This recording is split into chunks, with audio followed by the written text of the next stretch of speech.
I usually don't do this. At least, not as much as I used to. You see, I used to go on dating sites every once in a while and post my profile.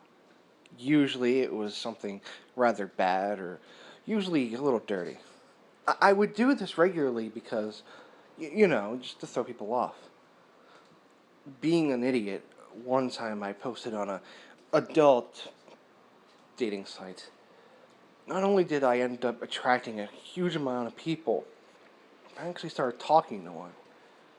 She was really pretty. And I really can't remember what else about her.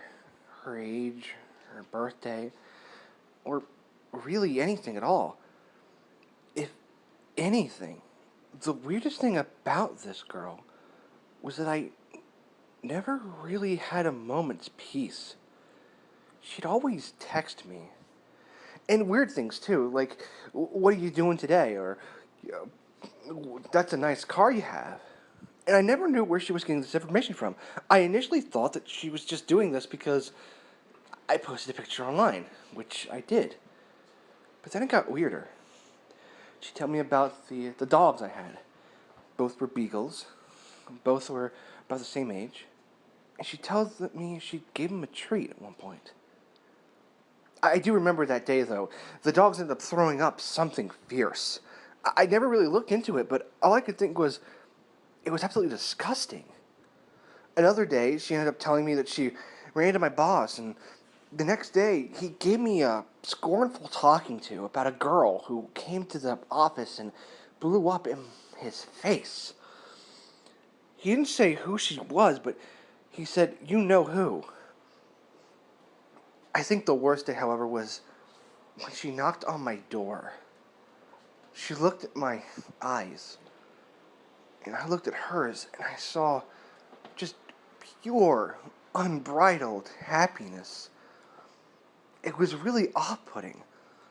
And I don't know why, because I should have been happy to see her, but she just looked at me with this big grin beyond all belief and yelled my name and said, "I'm so glad to see you."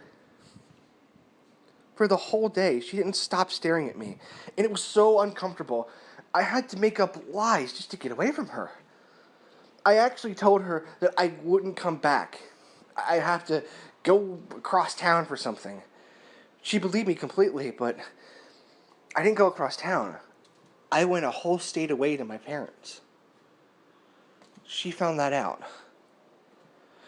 She began calling me, and she began to tell me about the nice things in the house that I had. My PlayStation 3, my computer, my brand new iPod, for God's sake. My iPod that I had spent $300 on just to make sure it was brand new. Then, out of nowhere, a rock came through one of our windows. My parents put out a search warrant for her just because she threw a rock in our window. And then my dogs, my poor dogs. I remember I came to my house and there they were. They were laying on the steps.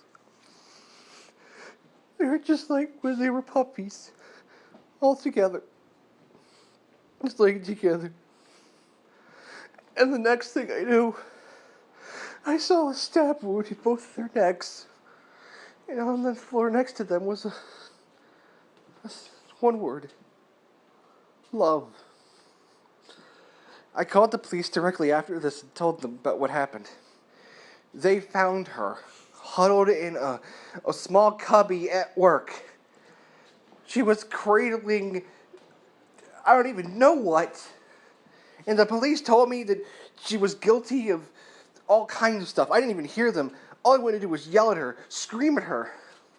I even went to the fucking court date just to see her cry and whine and scream. Everything checked out. Everything. She was wanted for murder. Not just on the animals, but she actually killed someone before. She killed my dog. She poisoned a fucking cat because it was so close to her other boyfriend. She literally poisoned animals.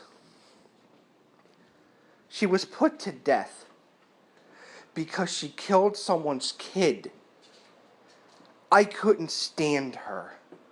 I couldn't even believe she existed. All I knew was she deserved it. Her name was Sarah, and she had green eyes. And I remember she was really pretty. And I also remember I never felt the same way about a woman ever again.